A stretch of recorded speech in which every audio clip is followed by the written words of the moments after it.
Good morning दोस्तों, discover India by road में आपका स्वागत है। तो अभी हम हमारी लद्दाख राइड पर है और अभी हम हैं अम्बाला नरनौल एक्सप्रेसवे के रेस्ट एरिया में और सुबह के 6:30 बज चुके हैं। और जैसे कि आपको पता होगा कि डे 1 में हम लोग गुजरात से यहाँ तक पहुँच गए थे और रात को काफ़ी लेट हो गया था, तो हमने यहीं पे अपना टेंट लगा दिया था। और ये जो जैसे कि मैंने आपको बताया कि ये यहाँ का रेस्ट एरिया है, तो यहाँ पर हमने कोई भी चार्जेस पे नहीं किया था। यहाँ के मैनेजमेंट ने हमें परमिशन दे दी थी टेंट लगाने की। और साथ ही साथ यहाँ पर पेट्रोल पंप और रेस्टोरेंट भी बने हुए हैं। और यहाँ पर ये जो वाइट कलर का बिल्डिंग है, ये यहाँ का टॉयलेट ब्लॉक है। तो चलिए वो भी मैं आपको अंदर से दिखा देता हूँ। और ये जैसे कि आप देख सकते हो, ये बहुत ही नीट एंड क्लीन यहाँ का टॉयलेट ब्लॉक बना हुआ है। और साथ ही साथ यहाँ पर चेंजिंग रूम्स भी है और लेडीज़ और जेंट्स के लिए अलग अलग टॉयलेट ब्लॉक बने हुए हैं। तो आपके साथ में अगर कोई लेडीज़ भी आते हैं तो उन्हें यहाँ पे कोई भी परेशानी नहीं होगी। और ये सारी फैसिलिटीज़ है, ये सारी फ्री में है। और ये टॉयलेट से देखो, ये भी क्लीन है यहाँ पे। तो गुड मॉर्निंग दोस्तों, अभी आज हमारे रोड टू लद्दाख राइड का दूसरा दिन है और अभी हम फ़िलहाल है अम्बाला एक्सप्रेसवे पे। और यहाँ पे ये रेस्ट एरिया था जो मैंने आपको सुबह बताया, तो वहाँ पर हम लोग ने टेंट लगाया था रात को। और अभी हमारी गाड़ी रेडी हो चुकी है, तो अभी हम निकल रहे हैं यहाँ से आगे की तरफ। आज का प्लान है मंडी तक पहुँचने का, तो देखते हैं कहाँ तक पहुँच पाते हैं। तो देखते हैं, आपको अपडेट देते रहेंगे। तो अभी बने रहिएगा हमारे साथ में डिस्कवर इंडिया बाय रोड पर। तो चलिए दोस्तों, हमारा सफ़र शुरू हो चुका है और हम अभी आ गए एक्सप्रेसवे पे और अभी 7:30 बज रहे हैं। तो मैं आपको इस तरह से समय का अंदाज़ा देते रहूँगा ताकि आपको पता चले कि डिस्टेंस कवर करने में कितना टाइम लग रहा है। और अभी हम पहुँच गए यहाँ के ये एग्ज़िट टोल नाके पर और यहाँ पर करीबन 350 रुपया टैक्स लगता है दोस्तों। और ये जो टोल नाका है, यहाँ पे एग्ज़िट में ही आपको टोल लगता है, आपको एंट्री पे कोई टोल नहीं लगता है। ताकि यहाँ पर कैसा है कि मल्टीपल एग्ज़िट पॉइंट बने हुए हैं, तो जब भी आप कहीं से भी एग्ज़िट करते हो तो उस हिसाब से आपका जो टोल है वो कैलकुलेट हो जाता है। और ये जो अम्बाला एक्सप्रेसवे है, इसे ट्रांस हरियाणा एक्सप्रेसवे भी कहा जाता है और इसको 152D के नंबर से पहचाना जाता है। तो अभी हम अम्बाला से दोस्तों बाहर आ चुके हैं और अभी हम नेशनल हाईवे नंबर 44 से होते हुए चंडीगढ़ जाने वाले थे, लेकिन पता नहीं गूगल बाबा ने हमें कोई अलग ही रास्ता दिखा दिया। और जैसे कि आप देख सकते हो, ये गांव की एक कोई छोटी सी सड़क है जिससे होते हुए भी हम निकल रहे हैं। लेकिन इसमें दोस्तों काफ़ी मज़ा आ रहा था क्योंकि इससे हमें पंजाब का जो रो नेचर है वो हमें देखने मिल रहा था। तो यहाँ के जो गांव के जो रास्ते हरे भरे खेत वाले, उसका आनंद उठाते हुए अभी हम नेशनल हाईवे नंबर 21 पे आ चुके थे, जो कि रूपनगर की तरफ जाता है। और यहाँ पर भी दोस्तों एक टोल नाका आ जाता है जहाँ पर आपको 60 रुपया टोल देना पड़ता है। और अभी करीबन 12:30 बजे हुए थे। और वहाँ से आगे बढ़ने पर दोस्तों करतारपुर साहिब आता है और वहाँ से और आगे बढ़ने पर आपको एक रास्ता जो बिलासपुर की तरफ जाता है वो लेना होता है, और जिससे आप मंडी की तरफ बढ़ने लगते हो। और जैसे ही आप मंडी के रोड पे आते हो तो अभी यहाँ पर पूरा 4 लेन हाईवे बन गया है और उस वजह से अभी यहाँ पर भी टोल नाका बन गया है। तो जैसे ही आप इस रास्ते पे आगे बढ़ोगे तो आपको यहाँ पर 2 टोल प्लाज़ा मिलेंगे। उसमें से जो पहला टोल प्लाज़ा है, यहाँ पर आपके करीबन 150 रुपीज़ का टोल पे करना होता है। और उसको पे करते ही जैसे आप आगे बढ़ते हो तो ऑफिशियली पहाड़ों में भी एंट्री करने वाले हो। और जैसे जैसे आप आगे बढ़ोगे तो वहाँ पर हिमाचल में एंट्री करने से पहले दोस्तों आपको और एक टैक्स पे करना पड़ेगा, जो कि यहाँ का बैरियर टैक्स होता है।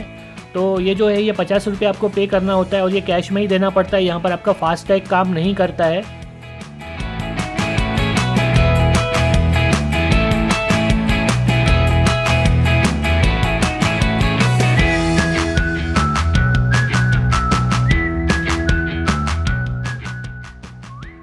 और जैसे ही आप इस टैक्स को पे करके आगे बढ़ते हो तो सामने आपको एक गेट दिखाई देता है, जो कि साइन है कि अभी आप ऑफिशियली हिमाचल प्रदेश में एंट्री कर रहे हो। तो चलिए दोस्तों, साथ में मिलकर एंट्री करते हैं पहाड़ों के इस खूबसूरत देश में, देवभूमि हिमाचल में। और जैसे ही आप इस रास्तों पे आगे बढ़ोगे दोस्तों, तो अभी ये 4 लेन हाईवे पर कई सारी टनलें बन गई है। उन्हीं में से ये पहली टनल है जो करीबन 1:30 बजे आती है और ये करीबन 1800 मीटर यानी कि अप्रॉक्सीमेटली 2 किलोमीटर लंबी टनल है। और ये इस रूट की सबसे लंबी टनल है दोस्तों। तो चलिए इस टनल का भी आनंद उठाते हैं।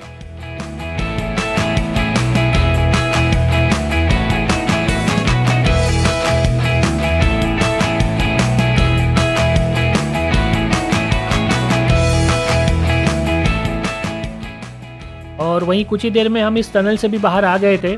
और टनल के एंट्री और एग्जिट में दोस्तों काफ़ी अच्छे से इन्होंने वहाँ पे डिज़ाइन या सब जो म्यूरल्स बना के रखे हुए हैं, तो वो काफ़ी अच्छे लगते हैं देखने में। और वहीं उससे बाहर निकलने के बाद और एक टनल आ गई थी, और ये टनल नंबर 2 है। ये इतनी बड़ी नहीं है और यहाँ पे लिखा भी नहीं था कि इसकी लंबाई कितनी है, लेकिन इसमें हमें ज़्यादा समय नहीं लगा। इस टनल से हम फटाफट बाहर की तरफ आ गए थे।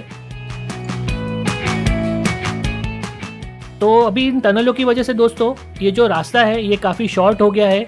एक समय पे इस रास्ते पर जाने में काफ़ी समय लगता था, लेकिन अभी ब्रिजेस और टनल्स इतने सारे बना दिए हैं कि ये डिस्टेंस अभी बहुत ही कम हो गया है।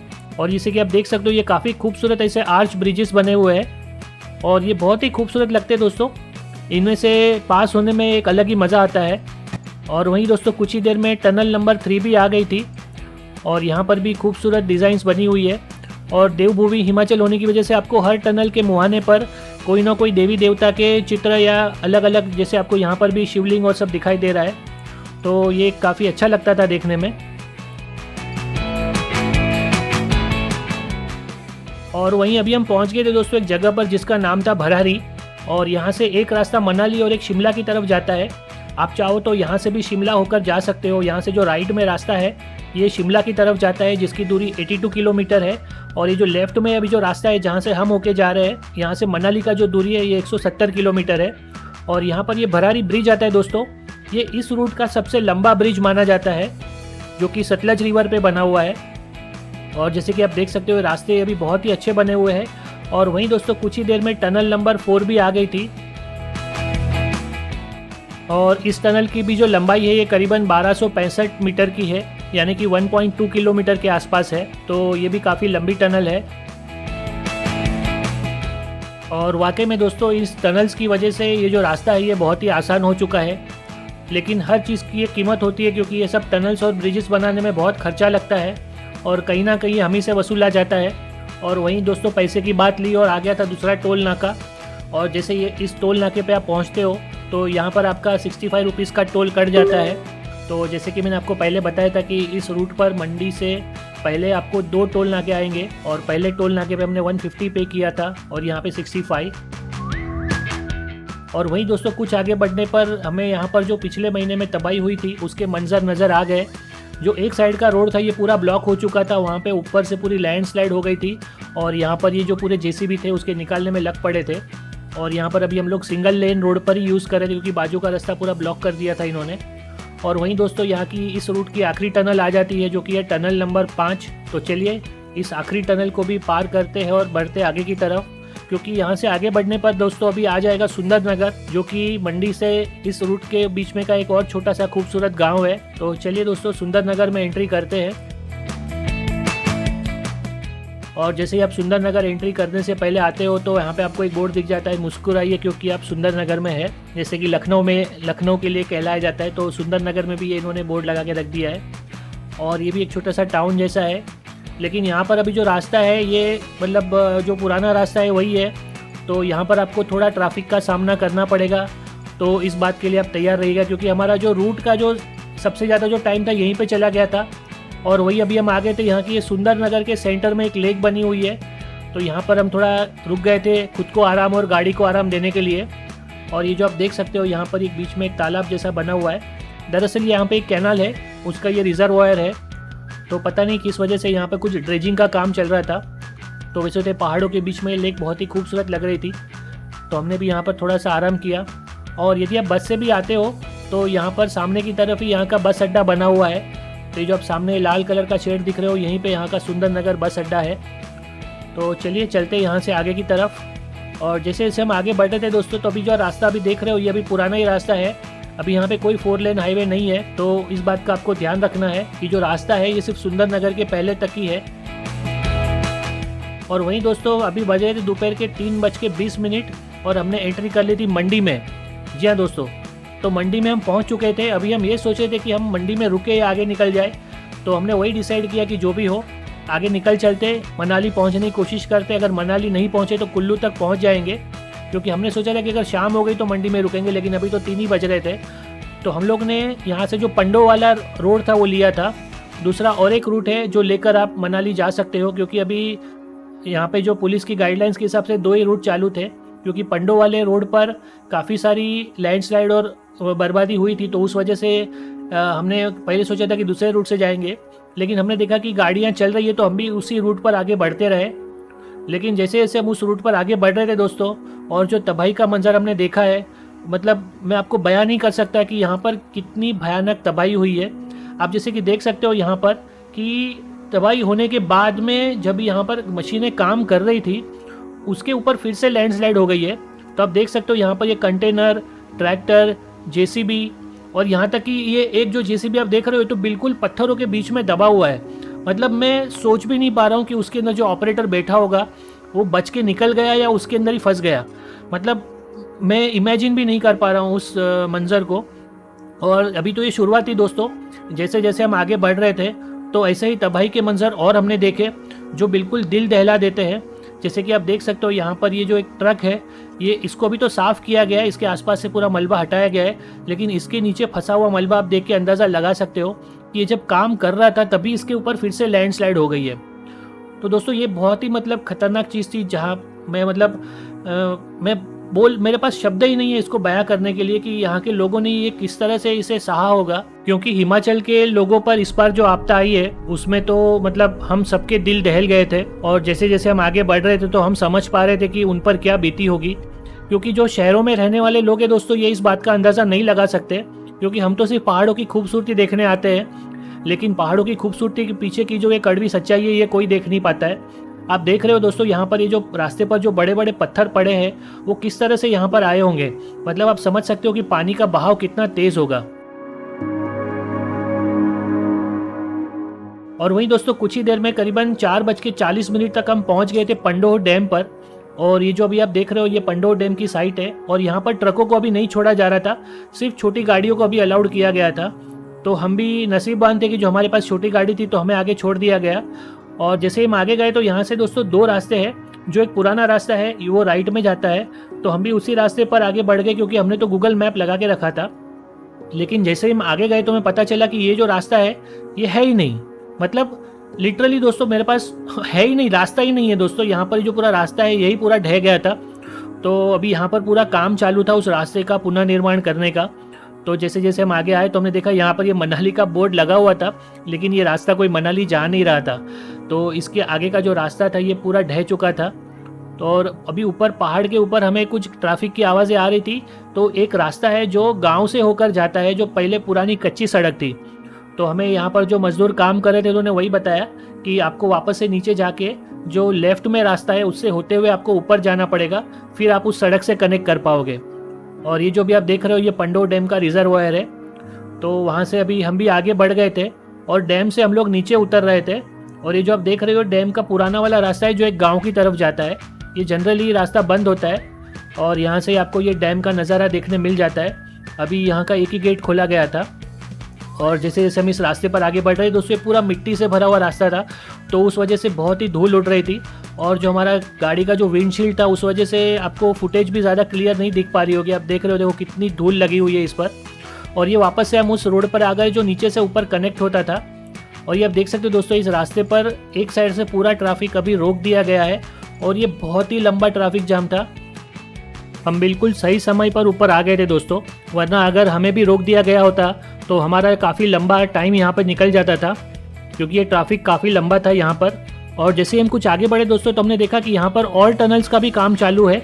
मतलब शायद आने वाले फ्यूचर में दोस्तों मंडी से आगे मनाली तक का भी जो रास्ता है वो पूरा 4 लेन बन जाएगा। तो ये जो रास्ता है ये काफ़ी आसान हो जाएगा। और अभी तो फ़िलहाल तो ये पुराना रास्ता है जिससे होकर हमें जाना था। तो जैसे जैसे हम इस रास्ते पर आगे बढ़ रहे थे तो हमें पता चला कि दोस्तों ये जो काम है ये काफ़ी ज़ोरों शोरों में चालू है, क्योंकि हमने देखा कि जो टनल है वो एक पहाड़ से निकलकर दूसरे पहाड़ में दूसरी टनल बनी हुई है और उसको कनेक्ट करने के लिए यहाँ पर इस तरह से ब्रिजेस बनाए गए। तो ये काफ़ी अच्छा आइडिया लगा मुझे कि इस तरह से आपका जो ब्रिजेस खड़े करने से जो रास्ता है बिल्कुल सीधे सीधा हो जाता है। और वहीं पर उसी तरह का और एक हमने देखा कि और एक जो ब्रिज था जो टनल टू टनल कनेक्ट कर रहा था। तो जिस तरह से ये काम चल रहा है उस हिसाब से तो लग रहा है कि आने वाले कुछ सालों में ये जो पूरा सफ़र है ये बहुत ही आरामदायक हो जाने वाला है। और वहीं जैसे हम कुछ आगे बढ़े तो हमने देखा कि यहाँ पे और एक टनल आ गई थी और अभी यहाँ पे करीबन शाम के 5:30 बजे थे और ये जो थी ये टनल नंबर 11 थी। जिसके अंदर हमें एंट्री करनी थी। और ये उसी तरह की नई टनल है, हालांकि इसे पूरी तरह से खोला नहीं गया था क्योंकि इसमें कहीं कहीं पे जो लाइट थी अभी तक चालू नहीं थी। तो फिर भी हमें लगता है शायद कहीं आगे रोड ब्लॉक होगा, उस वजह से हमें इस टनल से एंट्री करने मिला था।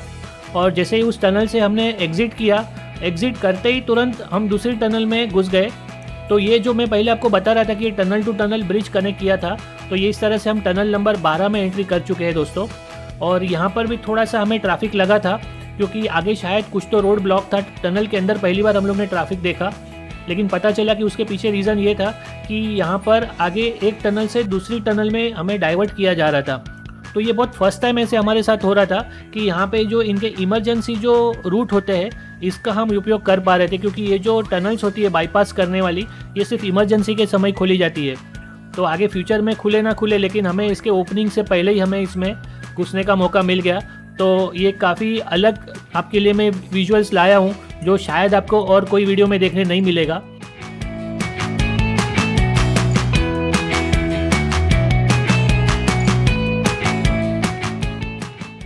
और वहीं दोस्तों कुछ ही देर में हम इस टनल से भी बाहर आ गए थे। और बाहर आते ही देखा तो ये जो रोड था ये बिल्कुल नया वाला रास्ता था, जो आगे जाके शायद आगे पूरा मनाली तक यही रास्ता बनने वाला है। लेकिन दोस्तों इन पहाड़ी एरिया में सबसे बड़ी चैलेंज जो होती है वो रास्ता बनाना नहीं होता है, क्योंकि होता क्या है कि बनाने के बाद उसे मेंटेन करना, लैंडस्लाइड से बचाना, ये बहुत भारी टास्क हो जाता है। और वहीं और एक टनल आ गई थी दोस्तों, जो कि टनल नंबर 13 थी, जो कि हमारे इस रूट की आखिरी टनल होगी। और जैसे जैसे इस टनल में हम आगे बढ़े तो इस टनल में भी दोस्तों ट्रैफिक जाम लग गया था। हालांकि वो सब मैं आपके लिए शूट नहीं किया है, क्योंकि क्या है कि काफ़ी वीडियो लंबा होते जा रहा था, तो मैंने हो सके उतना मिनिमम कंटेंट रखा है आपके लिए। लेकिन यहाँ पे ट्रैफिक जाम होने के पीछे का रीज़न ये था कि दोस्तों ये वही टनल थी जिसके बारे में अभी हाल ही में न्यूज़ में आया था कि जिसके मुहाने पर बहुत भारी लैंडस्लाइड हो गई थी। तो जैसे कि आप देख सकते हो ये अंदर तक पूरे पत्थर आ गए हुए हैं और ये इसका जो पूरा मुहाना था यही पूरा बंद हो गया था। ये देख सकते हो कि यहाँ पर ये जो कंस्ट्रक्शन की बिल्डिंग थी यहाँ तक पूरे पत्थर गिर चुके थे। अभी हाल ही में इसे हटाकर ये छोटा सा रास्ता बनाया गया है। बाकी तो इससे बाहर निकलते ही वैसा रास्ता था जैसा हम पिछली टनल से बाहर आने पर हमें पूरा डबल लेन हाईवे मिला था। लेकिन यहाँ पर ये पूरा जो रास्ता है ये पत्थरों से ढक चुका है, अभी भी यहाँ पर जेसीबी लगे पड़े हैं। तो ये जो सब तबाही है दोस्तों ये बहुत ही खतरनाक है। और जैसे कि आप देख सकते हो अभी जाके ये रास्ता आया है। और दोस्तों वहाँ से जैसे ही हम कुछ आगे बढ़े तो और एक टनल आ जाती है जिसे ऑट टनल कहा जाता है। और वहाँ से एक रास्ता जो सीधा जाता है वो बंजार से होते हुए जीबी की तरफ जाता है। और ये जो ऑट टनल है दोस्तों ये 2.8 किलोमीटर लंबी है। तो वैसे देखा जाए तो ये सबसे लंबी टनल हुई। और इस टनल को 2006 में पब्लिक के लिए खोला गया था। और ये बिल्कुल पुरानी तरह की टनल है जिसे ब्लास्टिंग कर करके बनाया गया है। तो इसमें कई जगहों पर पानी रिसता रहता है, तो आपकी गाड़ी जैसे बाहर आएगी तो ऐसे लगेगा जैसे वॉशिंग सेंटर से बाहर आई हो। और वहाँ से जैसे ही हम बाहर आए थे तो यहाँ पर हम औत में पहुँच जाते हैं। और यहाँ पर दरअसल ये हाईवे तो 4 लेन है लेकिन इसे सिंगल लेन बना दिया है, क्योंकि एक लेन में जैसे कि आप देख सकते हो कि पूरा जो है लैंडस्लाइड का मलबा पड़ा हुआ है। तो यहाँ पर भी अभी ये तो मंजर ख़त्म नहीं हुआ था, क्योंकि ये जो पूरा जो मलबा था ये पूरा रास्ते पर आ गया था। और वही हम पहुँच गए दोस्तों भुंतर। तो यदि आप जो मंडी से दूसरा वाला रास्ता लेते हो तो आप भुंतर आते हो। और वहीं पर एक टोल नाका भी आ गया था दोस्तों, लेकिन ये फ़िलहाल बंद था, क्योंकि ये तबाही के बाद में यहाँ पर ऐसे 2 टोल नाके हैं जो आपको भुंतर के बाद लगेंगे, लेकिन उन्हें अभी फ़िलहाल सस्पेंड कर दिया गया था जब भी हम लोग ने ट्रैवल किया सितंबर के महीने में, क्योंकि तबाही के बाद में टेम्पररी उन्हें बंद रखा गया था। और वहीं दोस्तों अभी करीबन शाम के 6:45 हुए थे और हम लोग ने अभी एंट्री कर ली थी दोस्तों कुल्लू में। तो अभी भी उजाला था, तो पहले तो हमने सोचा कि कुल्लू रुक जाते हैं। तो हमने 1-2 होटल्स में यहाँ पे पूछा भी सही, लेकिन यहाँ पे होटल्स थोड़ी महंगी चल रही थी क्योंकि लोग मनाली जा ही नहीं रहे थे, तो उस वजह से कुल्लू का जो रेट था वो बढ़ गया था।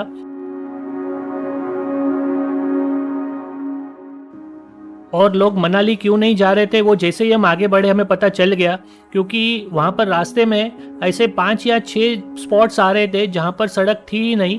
जो सड़क जी थी पूरी की पूरी बह गई थी और वहाँ पर इस तरह से पत्थर और मिट्टी डालकर टेम्पररी रास्ता बनाया गया था, और जिसे पार करने में कहीं कहीं पे बहुत ही समय लग रहा था।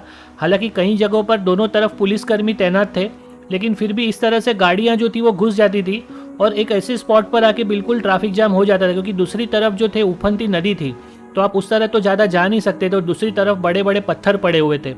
तो ये जो सब सारा नज़ारा था दोस्तों, ये बहुत ही दिल दहलाने वाला था और जैसे तैसे करके हमने रात के अंधेरे में इसे पार भी कर लिया। लेकिन जैसे जैसे हम पार कर रहे थे तो हमारे दिल की धड़कनें भी और तेज़ होती जा रही थी और हमें यही डर था कि कोई अनहोनी घटना ना हो।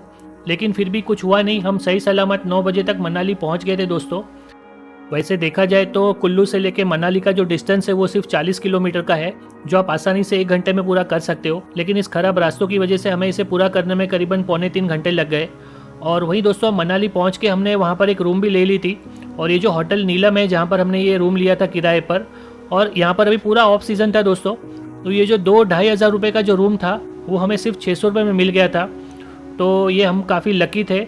हालांकि हम पहले तो सोच रहे थे यहाँ पर कहीं कैंपिंग करेंगे, लेकिन जब इतने सस्ते में यहाँ पर रूम मिल गया तो फिर कैंपिंग करने की कोई ज़रूरत नहीं थी। और वहीं हम थोड़ा सा फ्रेश होकर अभी आ गए थे यहाँ के मॉल रोड पर दोस्तों।